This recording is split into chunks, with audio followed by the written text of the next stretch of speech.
fancy tech edition, because today I'm going to try something for the very first time that I have been dying to do for a long time.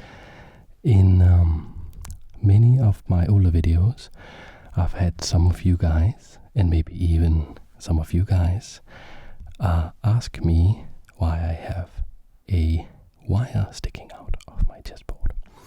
And that is because this is a cool fancy chessboard with some fancy tech inside it that allows it to communicate with a computer, and it should allow me to play against one of my patrons over chess.com using this chessboard. So I'm going to play Æsir, who is a long-time supporter of the channel and very cool guy. And I'll go and challenge him now, and I hope we will have a good game.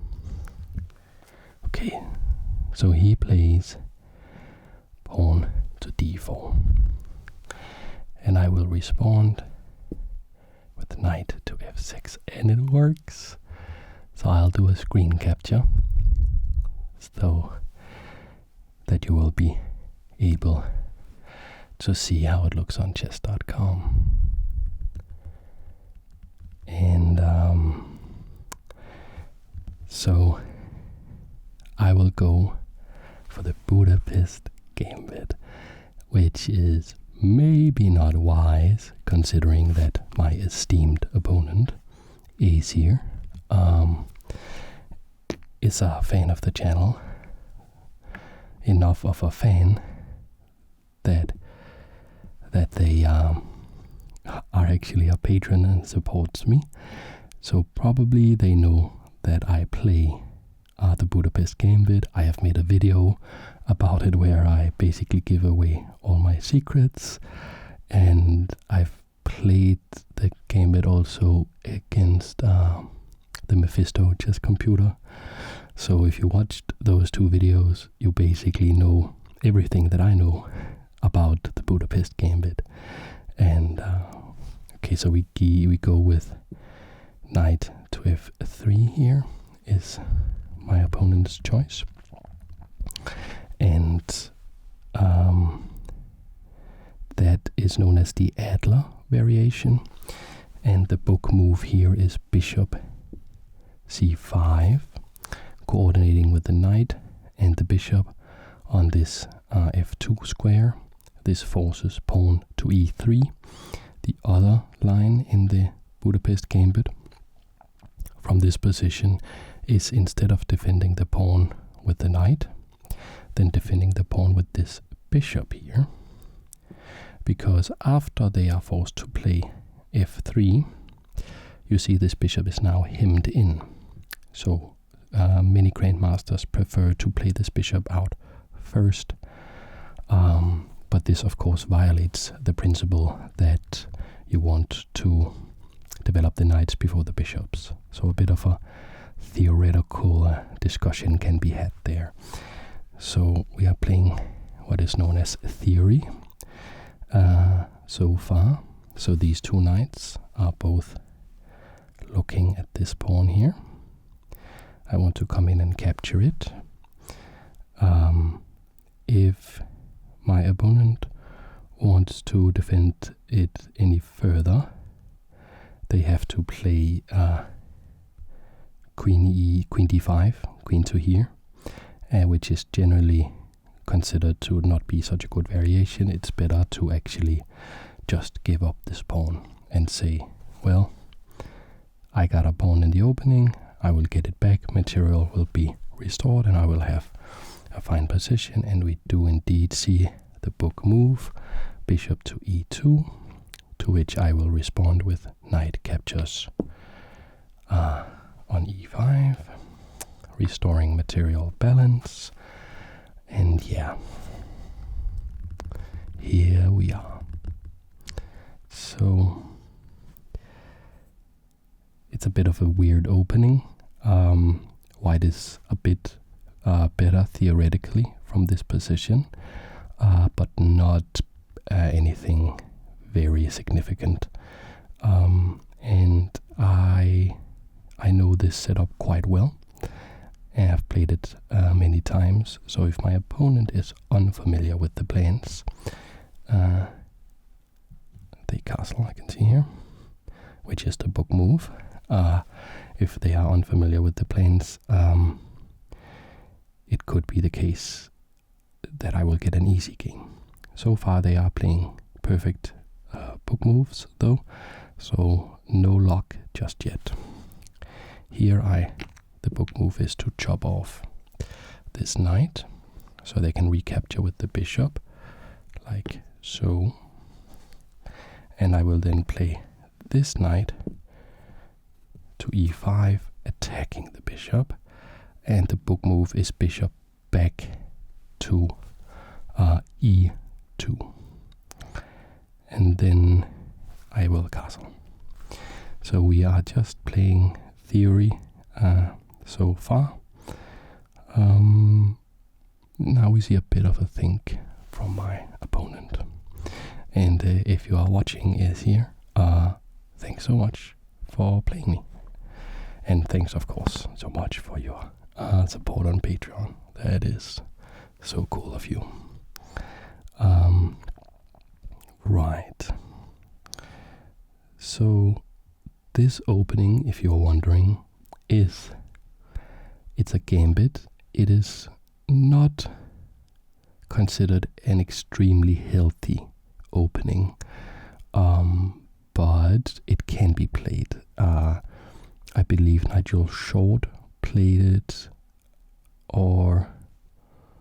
played it against Karpov twice in the 90s. But I think also he lost both games. But like a top grandmaster had at some point considered this opening to be a viable option. So I mean, we won't see grandmasters play this in a high stakes game today, I don't think. I think actually also Vasily Ivanchuk played it in the candidates tournament in 2012, which was to determine the challenger for Vichy Anand, who was world champion at the time, and Magnus Carlsen won. I think it was an Vasily Ivanchuk Aronian game where Ivanchuk tried this opening setup. Okay, wow. So we have the first new move. I am unfamiliar with this move. Queen to d5. This could be a clever move. It does protect the bishop, but it could also be a move that wastes time, because this bishop is a very important defensive piece. It's a very strong piece for white, because it's very good at defending the castle position here of my king against many of the plans. I have some ludicrous plans of going pawn to a5, rook a6, and rook to h6 or g6, and attacking the king, in combination also with the queen coming in here to h4 or g5, and making a fierce attack against the white king. And then that bishop is needed. So I want to chop that bishop off with the knight. And had the queen been on d1, the queen would have recaptured so as not to damage the pawn structure with these 3 pawns. You can see if this pawn captures, then there will be a hole into the king. That will not be so good. So the queen would have to recapture. And that's actually still the case. The queen still has to recapture. There is no time for like capturing this bishop instead or something like that, because knight takes bishop on f3 is check. So I think if I play knight takes f3 check, we will see queen takes f3, and I will have won a whole move. My opponent will maybe have just wasted a move with the queen coming here. So we will try that and see if it works. So I am very sure that we will see queen takes f3. And I think I will then, yeah, we do see queen takes f3, and I think I will castle. The other option is to play pawn to a5, but I like just castling the king to safety here.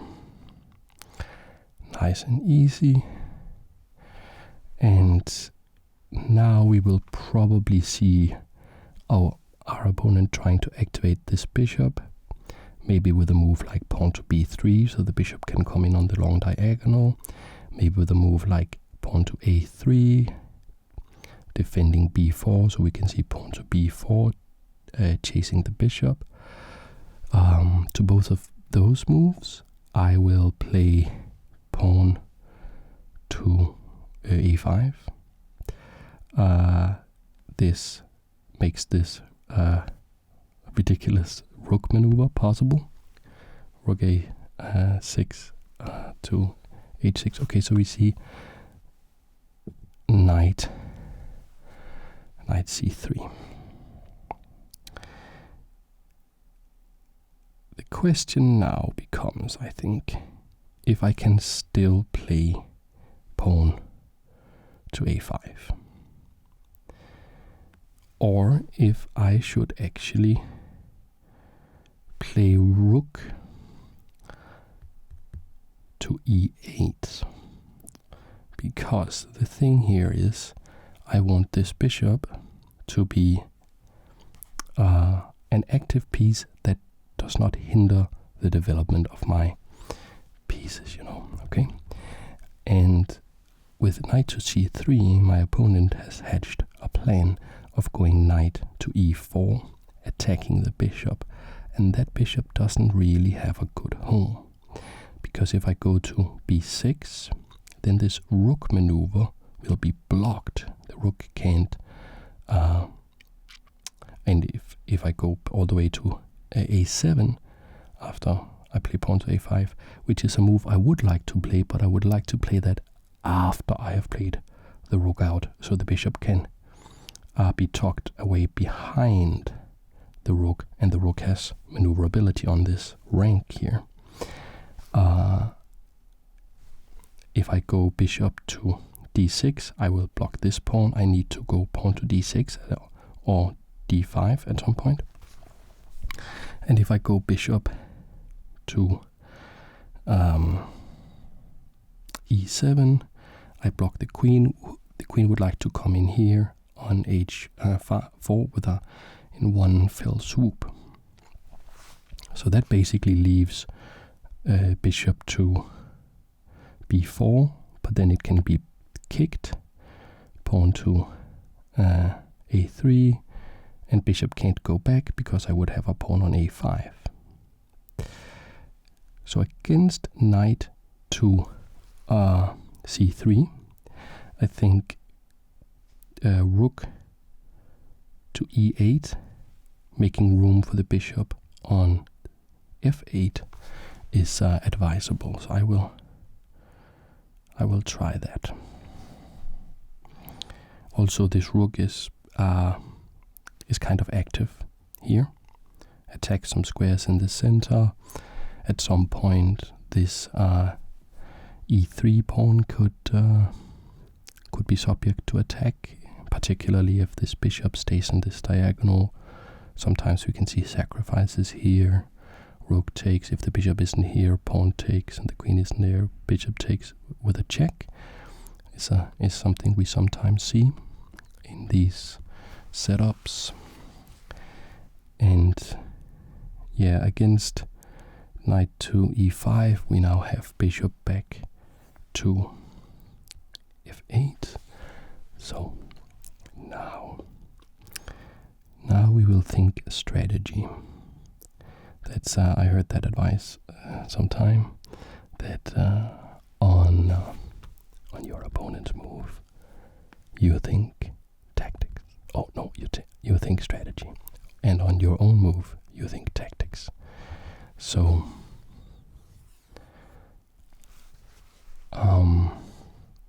strategically,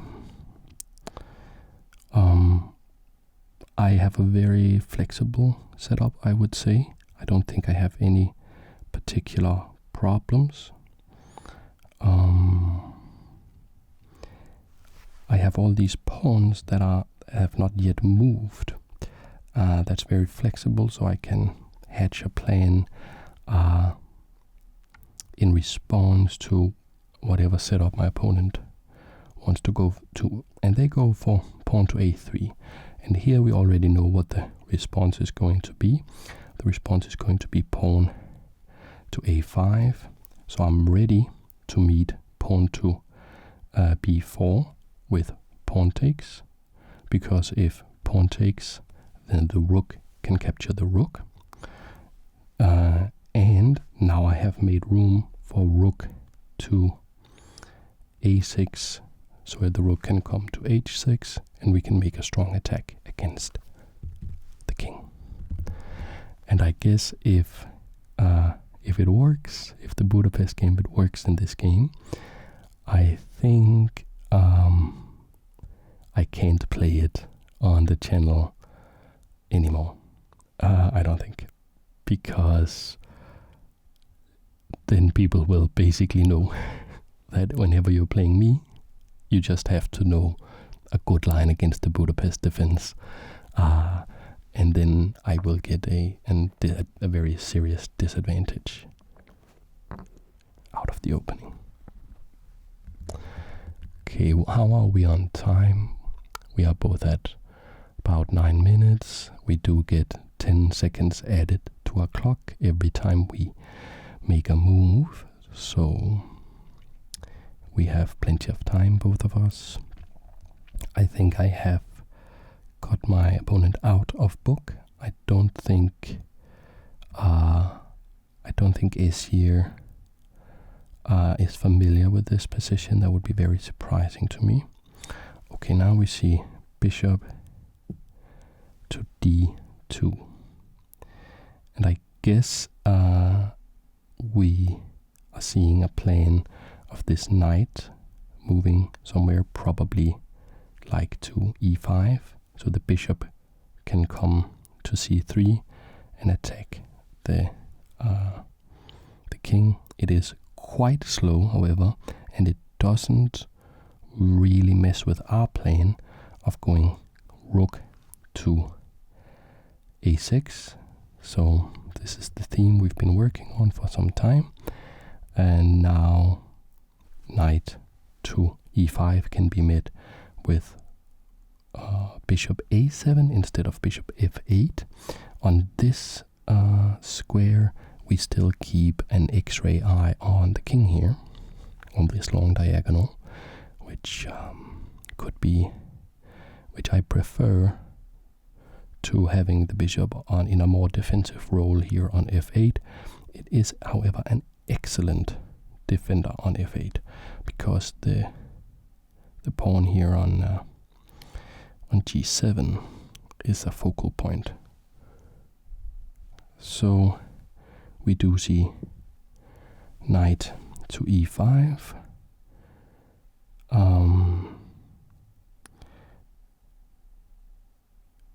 And I think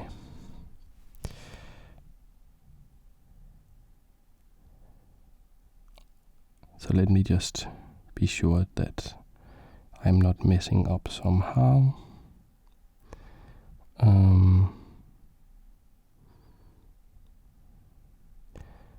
Do I need the bishop on f8 to defend? What kind of attacks do we see at this moment in time? Let's say we put the bishop on a7. We then see bishop maybe c3. And I would say that probably I will be able to defend.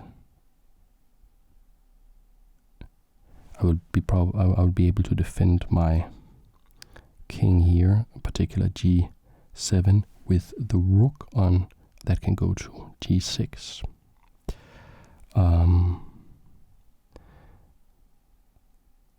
So there is no light squared bishop, that would harass this rook on g6, because we chopped that off. We knew that was an important piece, so we did chop that off. Is there an easy way for the knight to come and attack the rook if it goes to g6?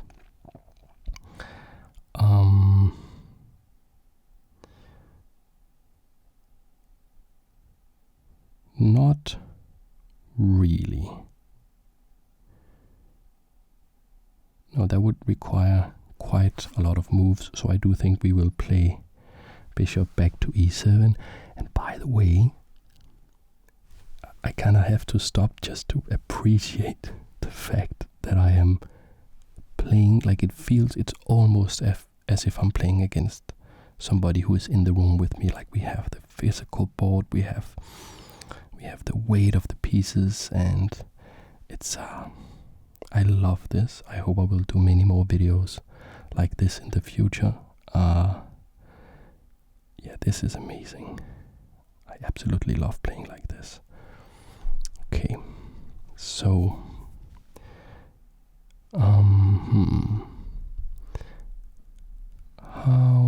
what kind of move could we see here?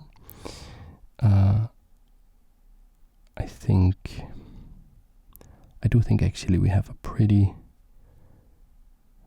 amazing position without it being like winning or anything. It's just positionally we are just doing very well. We have kept a lot of flexibility. We have active pieces, and we have pieces that are active that, like the two rooks, it's quite rare that your two most active pieces in the opening stage of the game is the rooks. They are the slowest pieces, and that's kind of the whole trick. The trick with the Budapest gambit. The whole trick is, in a way, to have like an opening, a very weird looking offbeat opening setup that allows you to activate the rooks early. Okay, wow. Here we see pawn to b4, and I'll just do a little thing. I'll have to go restart this camera over there, so just give me a second.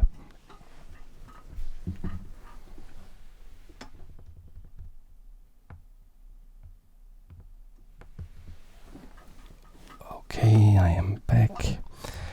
So I don't think I will be capturing this pawn.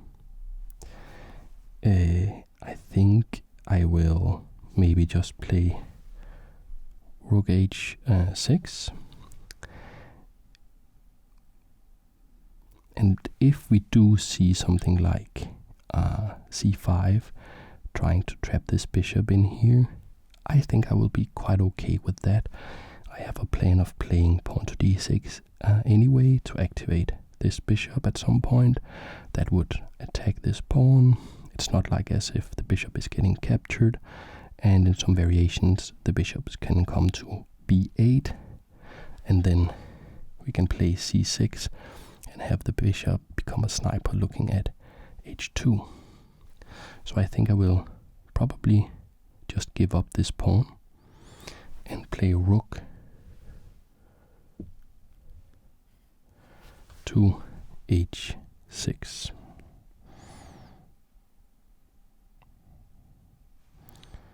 Okay.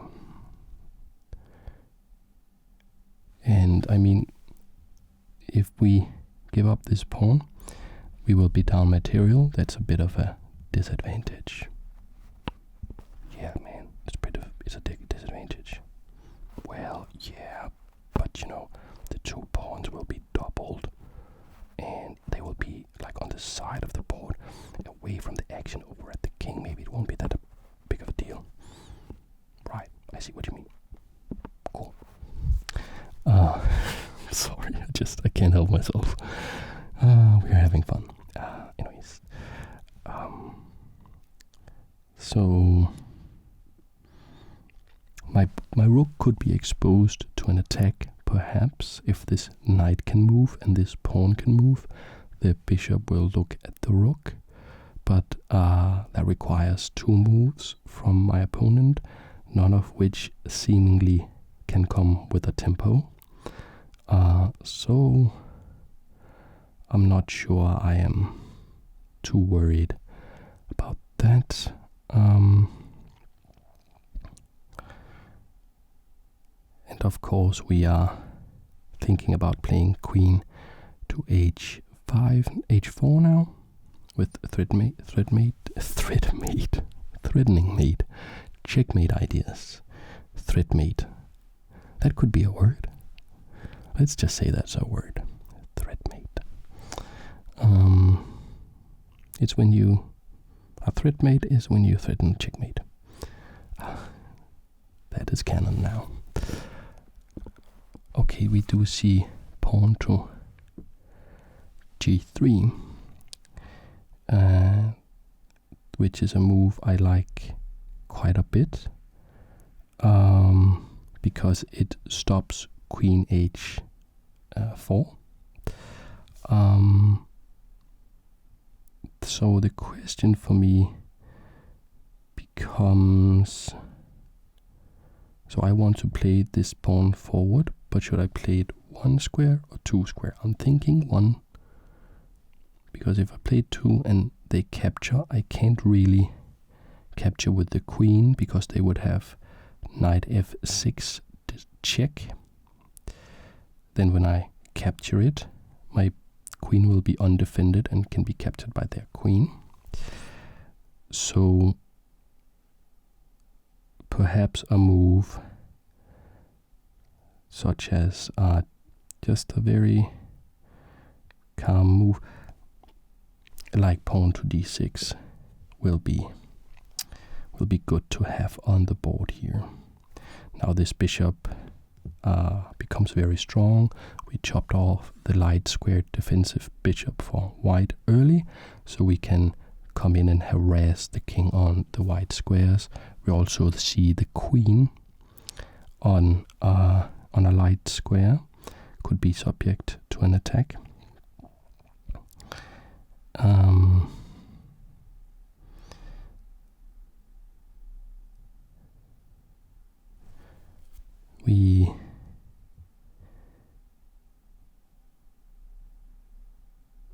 So we have a pretty good game without it being anything amazing, anything just, outright winning, but I feel very calm in this position. I'm just hanging out, having a good time, and not feeling I feel that I played the opening in such a way that I have attacking prospects without having too much to worry about. So that's pretty good. I guess we will see maybe bishop c3. This guy coming to c3.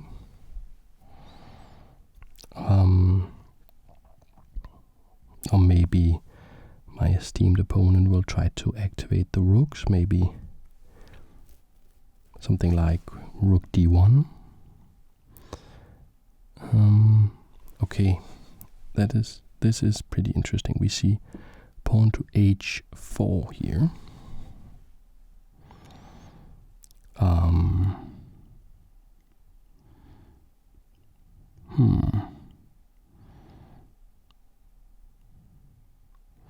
So something we can definitely consider here would be to go rook to g6 with ideas of just coming in and capturing this pawn, because then this pawn would be undefended. Maybe we can just throw bishop h3 attacking the rook in, because it's sort of a free move and it makes the attack stronger, I guess. So I think we will do that. Bishop here attacking the rook will move. Then I will think about going rook to g6. This makes moves like queen takes h4 possible, bishop to g4, attacking the queen. A lot of moves possible in that situation.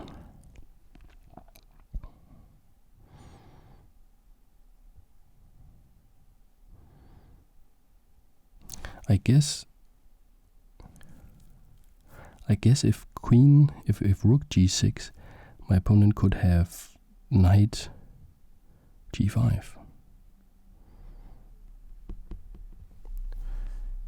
They play knight g5 immediately, exposing a serious flaw in my plan, perhaps. Because I have left this square undefended, and also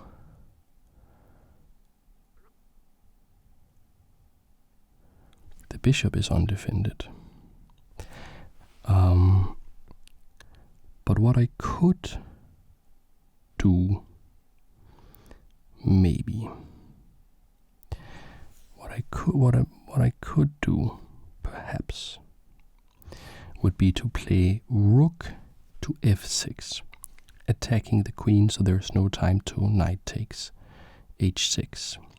Then, in order to save the queen, we would maybe see something like queen h5, threatening some very nasty stuff on h7 here.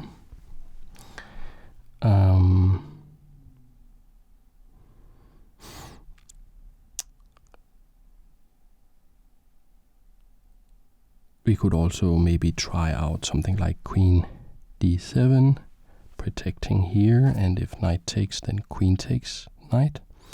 That's a little, that doesn't seem very ambitious. Of course, we could also play bishop to bishop e6, defending, and if knight takes, rook takes, activating yet another rook on. But I want to see if this works. Rook f6, queen h5.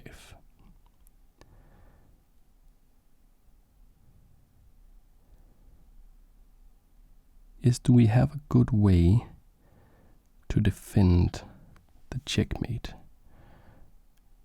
Then maybe. No, I don't think I like that very much. We could also consider just taking the rook. Rook takes check. Queen takes f7 check. King h8. That seems unnecessarily risky, though. So I think I will admit that I did play too hastily here. And I will play bishop back here.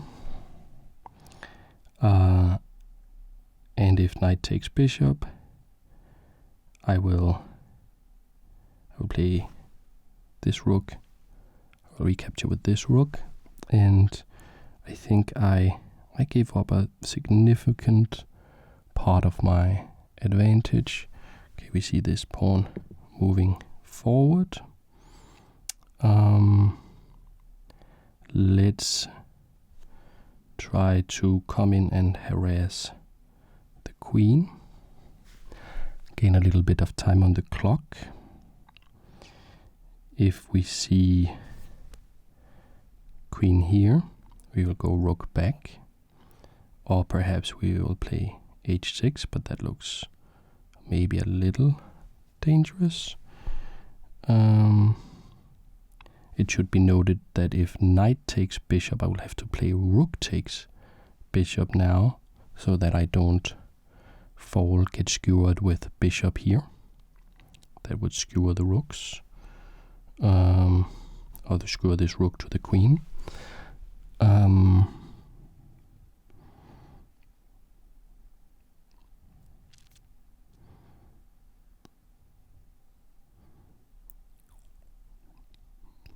Or maybe, let's say knight takes, rook takes, knight takes, queen. We don't have anything better than just capturing that knight, which is probably also not that bad, but it's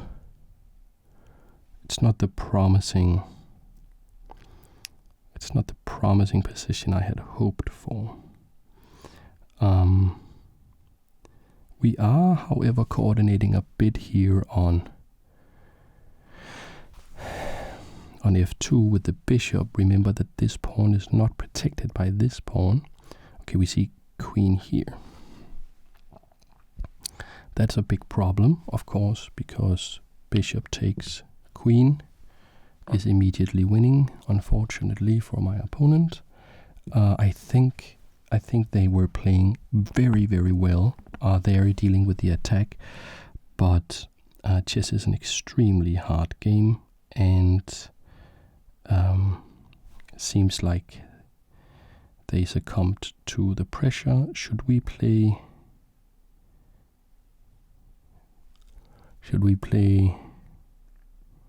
I think we'll just kick this knight here, because trades are fine for us now that we are up so much material. And yeah, let's see. Okay, we do see knight takes, then rook takes. We are at 40 seconds, but we do have that increment, so I am not worried about time. So I'll just maybe turn down the commentary a little bit in order to make some quick moves.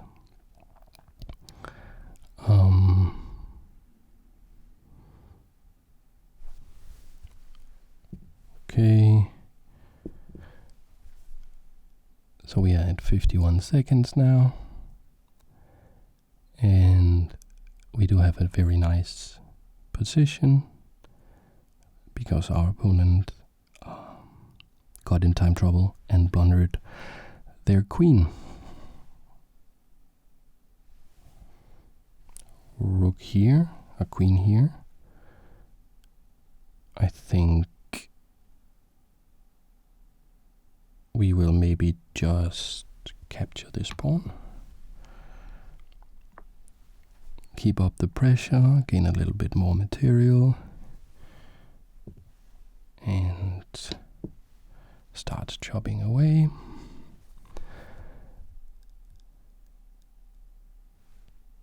And we have these excellent rooks. Okay, so my opponent not particularly interested in allowing any sort of funny business. I will try to improve my position. I just have to basically not blunder my queen. So I think I will focus on that. My queen is a little bit offside. I want to see if I can improve that.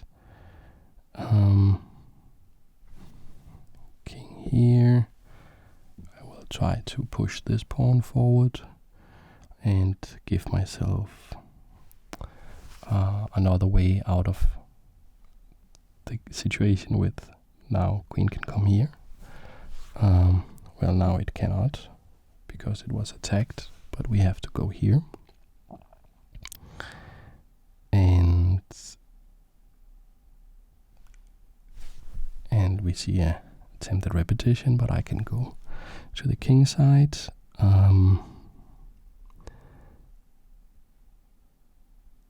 So yeah, how will I finish this game?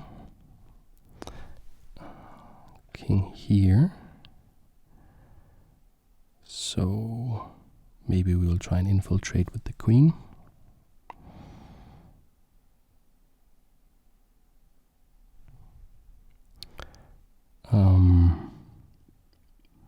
King is defending the rook.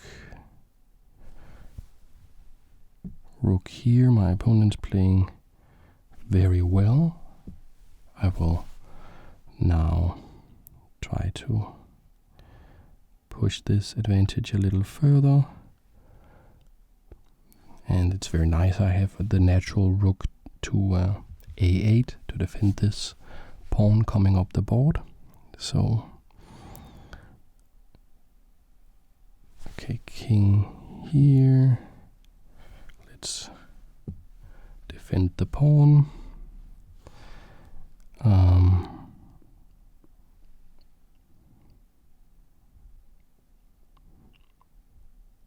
I'm not sure how I explain on the chessboard what piece I choose if I promote this pawn though. I'm not sure, completely sure about that. King here.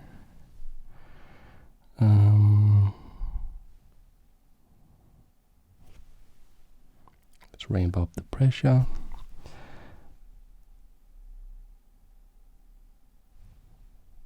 Okay, so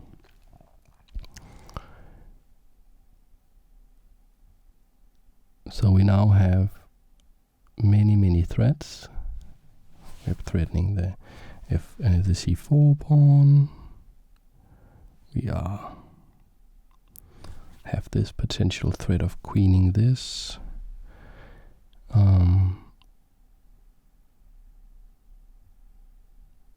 And it's going to be tough to defend this, because any way you do it, I think. Okay, here. Check. That picks up the bishop.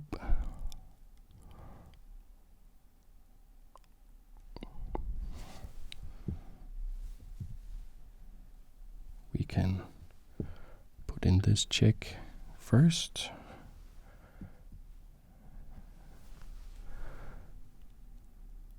Alright, so we should be pretty close. Now it's actually just checkmate. Because the pawn here, I forgot the pawn takes away b2 as an escape square, so this is the only move. And then thank you for the game. This is checkmate. Thank you so much for the game, my friend. This was an amazing experience. Very well played to my opponent. I can see my opponent is rated like, does that say 1400 or something?